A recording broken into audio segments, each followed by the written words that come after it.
સુરતના ઓલપાડ દાંડી ખાતે ઉજવાશે સી ફૂડ ફેસ્ટિવલ. પેરાગ્લાઇડિંગ સહિતની સુવિધાઓ કરાશે ઊભી.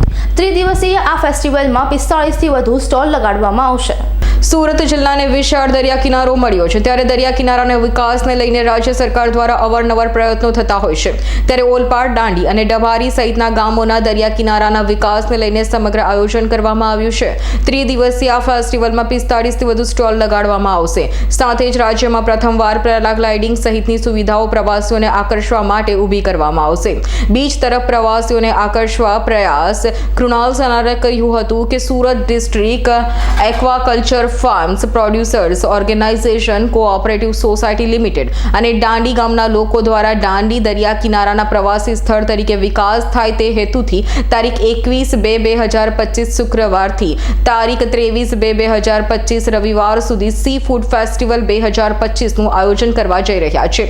જે કાર્યક્રમનો હેતુ માત્ર ગામનો અને આ ગામના દરિયા કિનારાનો પ્રવાસી સ્થળ તરીકે વિકાસ થાય અને આજુબાજુના ગામના લોકોને રોજગાર મળે તે છે. 3 દિવસના આ ફેસ્ટિવલમાં અલગ અલગ સ્ટોલ થકી પ્રવાસીઓને સી ફૂડની અવનવી વાનગીઓ પીરસવામાં આવશે.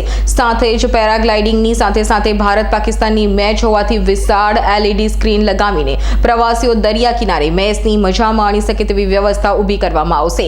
પ્રવાસીઓના આવાગમનને લઈને પણ બસ સહિતની સુવિધાઓ ઊભી કરવામાં આવશે. Surat district aquaculture farmers producer organisation society દ્વારા દાંડી ગામ ઓલપાડ મુકામે દાંડી દરિયા કિનારાને ડેવલપ થાય, દાંડી ગામના રહેવાસીઓને અને દાંડી ગામના આજુબાજુના ગામના રહેવાસીઓને રોજગાર મળે તે હેતુથી સી ફૂડ ફેસ્ટિવલ 2025નું આયોજન કરવામાં આવ્યું છે. આ કાર્યક્રમમાં આપણા ગુજરાત સરકારના મંત્રી શ્રી મુકેશભાઈ પટેલના વરદ હસ્તે આ કાર્યક્રમનું ઓપનિંગ જે ખુલ્લો મુકાશે. આ કાર્યક્રમમાં સુરત લોકસભાના સાંસદ મુકેશભાઈ દલાલ અને મત્સ્ય ઉદ્યોગ સાથે સંકળાયેલ જે અધિકારીશ્રીઓ આ કાર્યક્રમમાં હાજર રહેવાના છે. આ કાર્યક્રમમાં 40થી વધુ સ્ટોલ રહેશે ખાણીપીણીના.